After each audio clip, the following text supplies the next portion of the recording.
السلام عليكم. ازيكم يا شباب؟ دي المكملات الكرياتين ريفيو عنها من اول لما جبت كرياتين.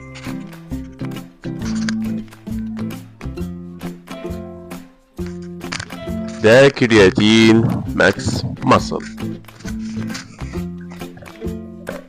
وده كرياتين امريكي، وده اتش بي، وده رابر، ده كرياتين الاخير. يلا بينا نعمل عليهم ريفيو.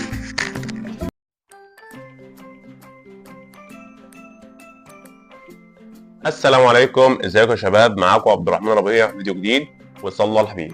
جاي لكم النهارده بريفيو عن مكملات الكرياتين، من اول مكمل كرياتين جبته لحد الكرياتين الاخير اللي معايا.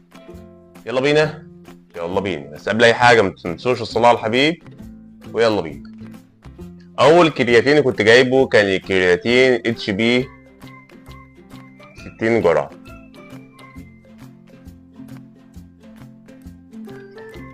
كان كرياتين مصري.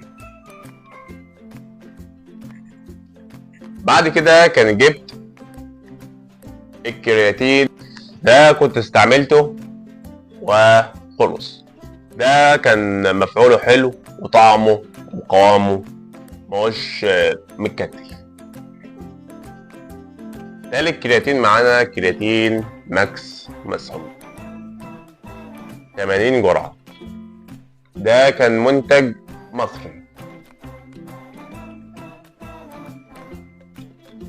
كان منتج برضه حلو، ما كانش من أسوأ الكرياتينات، بس كان من نضيف وقوامه كان حلو، وكان الكتلة بتاعته خفيفة. الكرياتين اللي بعد كده كان كرياتين 80 جرعة، كان كرياتين أمريكي. كان الكثافة بتاعته أتقل من الكرياتين المصري.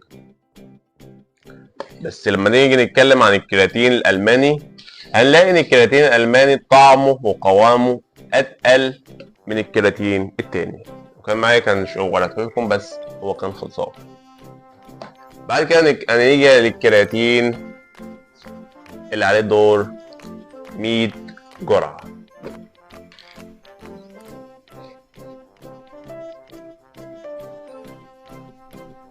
هوريهولكم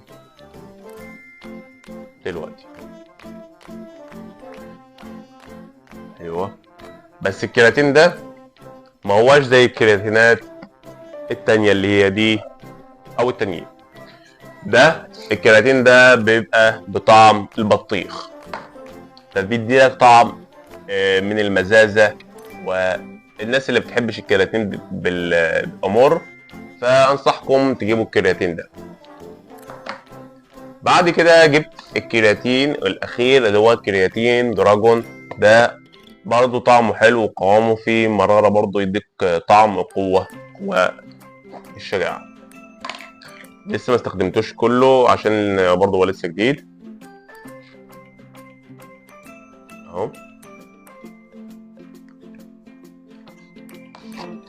ده كرياتين دراجون 50 جرعة. ده منتج مصري. لكن لما نيجي نتكلم عن المنتج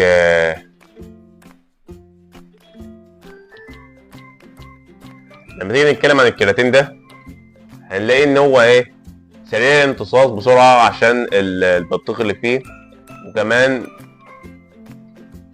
ما هوش وحش عشان الناس الكتير اللي بتحبش الكرياتين سادة، اللي بتحبه بيحط اضافات زي العسل، فاكهة. فانصحكم تجيبوا الكرياتين ده، مفيد جدا وطعمه جامد. كرياتين بالبطيخ وطعمه خفيف وخفيف على المعدة. هتاخده مع شيكر 200 مللي ميه، وتاخد سكوب واحد زي ده بالشكل ده. بسم الله. الشكل ده ما تملاش اكتر من كده، يعني ما تملاش اكتر من كده علشان هيبقى غلط. يعني اهم حاجه بالشكل ده سكوب علشان يبقى جميل جدا.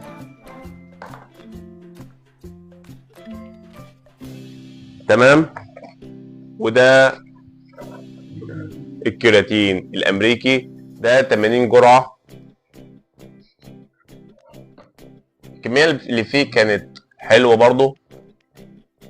وده كرياتين برضو 80 جرعه ماكس ماسل، بس ده كان منتج مصري وده منتج امريكي.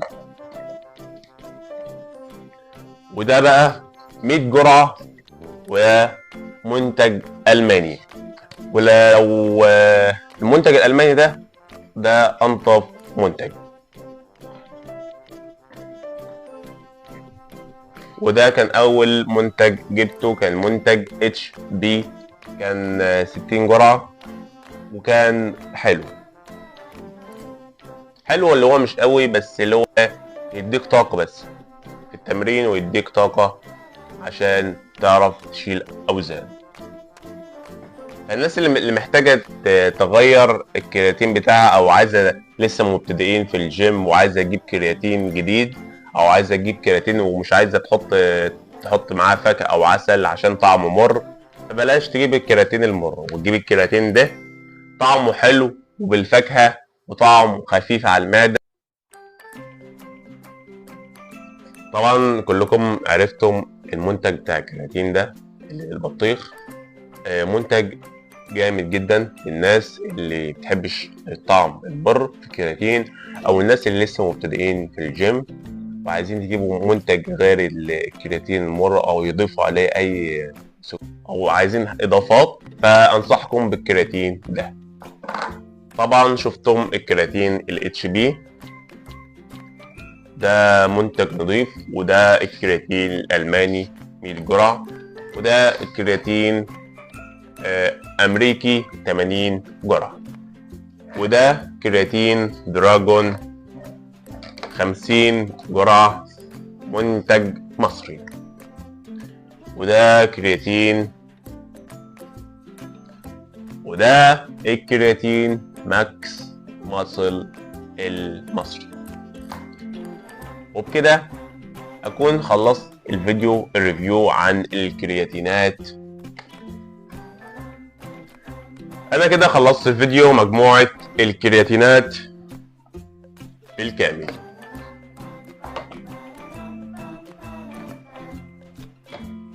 لو الفيديو عجبك الريفيو بتاع الكرياتينات، ما تنساش اللايك الجميل والاشتراك في القناة وتفعيل زر الجرس علشان يوصلك كل جديد، والشير لاكتر عدد من اصحابك، وتقول لي رايك في الكومنتات، وتقول لي اعمل الفيديو الجاي عن ايه. كان معكم عبد الرحمن ربيع.